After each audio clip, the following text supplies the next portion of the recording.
respected members of Parliament, distinguished leaders, and fellow citizens of India, I stand before you with a humility and a deep sense of responsibility as a candidate for the office of the Vice President of our great Republic. India's democracy was built on the supreme sacrifices of our freedom fighters and nurtured for decades by their vision.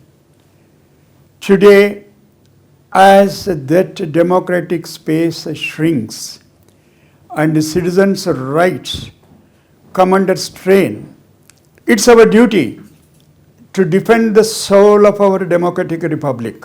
My candidature is not at all a personal aspiration, but a collective effort to protect and strengthen our democratic fabric. Our first Vice President reminded us democracy is not merely a form of government. It is essentially an attitude of respect and reverence towards our fellow men. It is these words that inspire my resolve to carry forward a noble tradition. I bring decades of experience in public service. I understand both the spirit and functioning of our democracy. This experience equips me to serve as an impartial and dignified custodian of parliamentary traditions. Pandit Jawaharlal Nehru once said, "The strongest bond of unity is the common affection we uphold for our country."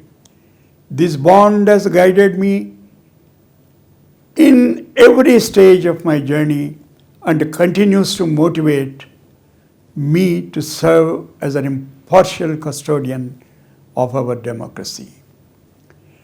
The Vice President as Chairperson of the Rajya Sabha must embody this balance, wisdom, and neutrality, principles I have always upheld by giving respect to every voice across party lines.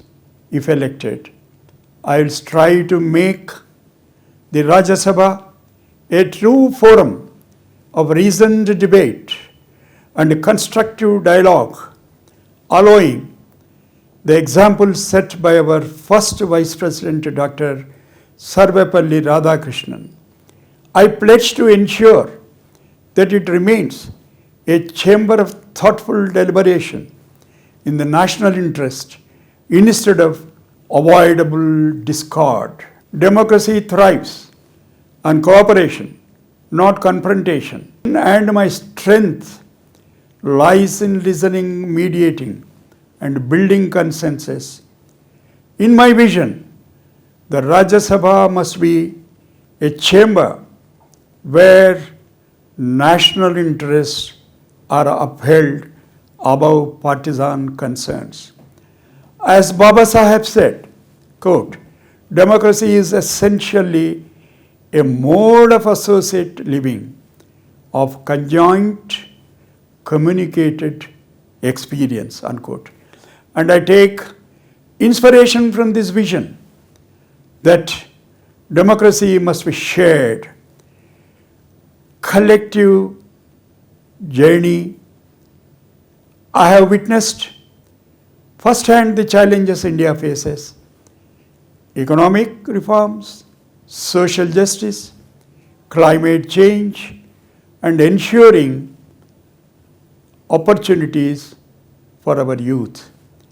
The Vice President's office provides platform to guide discussions on these issues with dignity and decorum, steering the upper house toward policies that truly benefit the citizens of this great nation, India, that is Bharat, ensuring fairness, hope to elevate the quality of our lawmaking.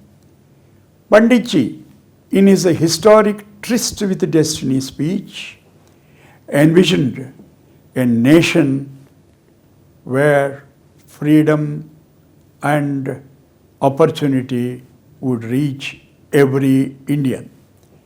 As chair of the Rajya Sabha, I would work to align our debates with that direction. A key priority will be to keep parliamentary practices transparent, inclusive, and participatory so that disruptions don't overshadow deliberations. Our first Vice President warned that disorderly conduct erodes public faith. Taking his caution to heart, I will strive to restore an environment where disagreement is expressed with respect and dignity. It should always be reciprocal. I also see the Rajya Sabha as a body that represents the long-term interest of the nation, free from immediate political compulsions. It reflects the idea of federalism and known as Council of States. As its chair, I will encourage detailed discussions on reforms in education, healthcare, digital governance, and environmental sustainability. Dr. Ambedkar often reminded us that political democracy must be matched by social and economic democracy. It is this holistic approach that I wish to strengthen in our parliamentary functioning. Another area where I intend to contribute is in strengthening parliamentary committees. Committees are the backbone of effective lawmaking, and their reports often shape the final outcome of legislation. I will ensure that these committees are referred to by Panditji as the workshops of Parliament, function with seriousness, independence, and a spirit of consensus building. I will ensure that these committees do not become shops but function with seriousness, independence, and a consensus building spirit, away from the glare of immediate political pressures. India's parliamentary democracy has stood as a beacon to the world, but demands continue nurturing.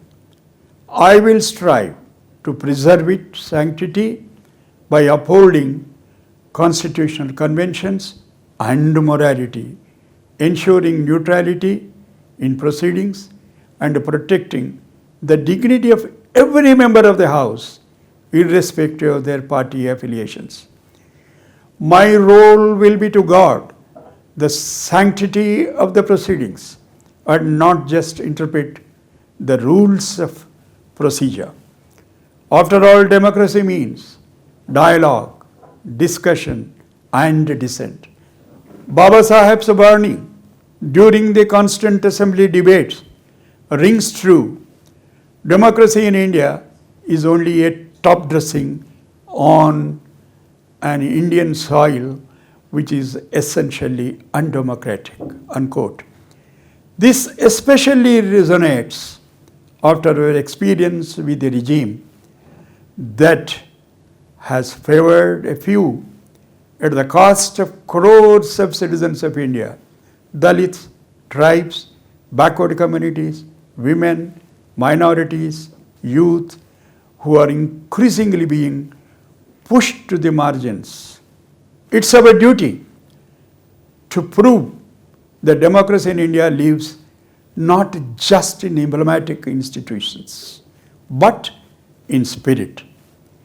As Vice President, I will dedicate myself to preserve the sanctity of our parliamentary system by ensuring absolute neutrality in proceedings and protecting the dignity of each and every member. Honorable members, I seek your support, not for myself, but for the values that define us as a sovereign democratic republic. In this election, there is no party whip and the ballot is secret. It is not loyalty to any political party, but love for the country that must guide your choice.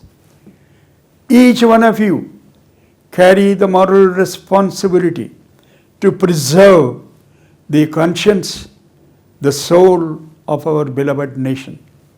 By entrusting me with this office, you will be choosing to defend parliamentary traditions, to restore dignity to debate, and to ensure that Rajya Sabha stands as a true temple of democracy. This is not just a vote to elect your Vice President.